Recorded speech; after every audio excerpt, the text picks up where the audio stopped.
Hello viewers, আসসালামু আলাইকুম। আজকে আপনাদের সাথে শেয়ার করব একটি মুরগির রোস্টের রেসিপি। প্রথমে আমি মাংসগুলো রোস্টের পিস করে কেটে নিয়েছি। প্রথমে আমি তাতে 1 চা চামচ আদা বাটা এবং 1 চা চামচ লবণ দিয়ে ভালো করে মেখে এটা 10 মিনিটের জন্য আমি রেস্টে রাখবো। এখন আমার মাখানো হচ্ছে।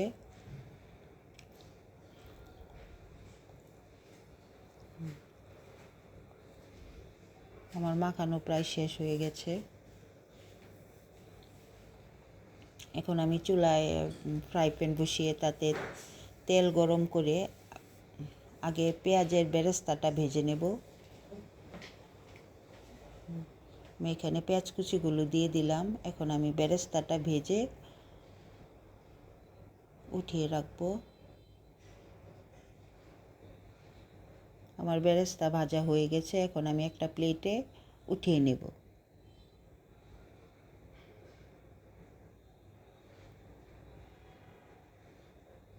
এবং বাকি যে তেল আছে সেটাতে আমি মুরগির রোস্টের পিসগুলো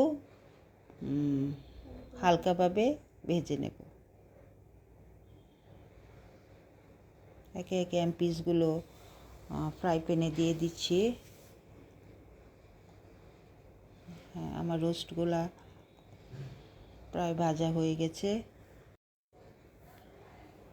এখন আমি আমার মুরগির মাংসের পিসগুলো আমার প্রায় ভাজা হয়ে গেছে।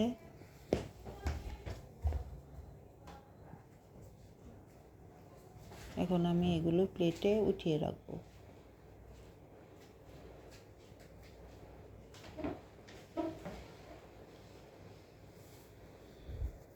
এখন আমি একটা বাটিতে মশলাগুলো তুলে নেব। একে একে আমার মশলাগুলো তুলে নেব। প্রথমে আমি 1 চা চামচ রসুন বাটা, পরে 1 চা চামচ 2 চা চামচ জিরা বাটা, তারপর 2 চা চামচ পেঁয়াজ বাটা,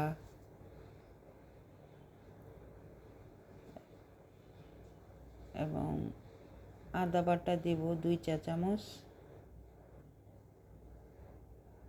এখন আমি তাতে 2 চামচ লবণ দিলাম এবং আমি ধনিয়া গুঁড়া দিলাম 2 চা চামচ দিয়ে আমি ফ্রাই প্যানে পেঁয়াজগুলো ভেজে নেব। পেঁয়াজ আমার ভাজা হয়ে গেছে।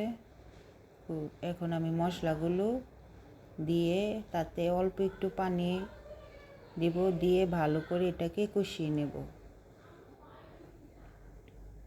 এখন এখানে আমার তেজপাতা, এলাচ, দারচিনি, লং পরিমাণ মতো এগুলো দিয়ে এটার সাথে ভালো করে ভেজে নেব। আমার রাঁধুনি সস বাটাটা দেওয়া ছিল না, দিইনি। এখন আমি হাফ চা চামচ রাঁধুনি সস বাটা এখানে যোগ করলাম। নেড়ে চেড়ে এখন আমি মুরগির পিসগুলো এখানে দিয়ে দিলাম। এখন আমি এটাকে কতক্ষণ নেড়ে চেড়ে তারপরে এটার সাথে পানি যোগ করব। এবং এখানে আমি টক দই ব্যবহার করি নাই। এখানে আমি 2টো বড় লেবু চিপে হাফ কাপ সমান রস দিয়ে দিয়েছি। সেটা আমার ক্লিপে থেকে কেটে গেছে, তো তাই আমি দেখাতে পারি নাই। সেজন্য আপনাদের কাছে আমি দুঃখিত। এখন আমি পানি দিয়ে দিলাম পরিমাণ মতো, এবং পরিমাণ মতো পানি দিয়ে আমি ঢাকনা দিয়ে এটা ঢেকে দেব। আমার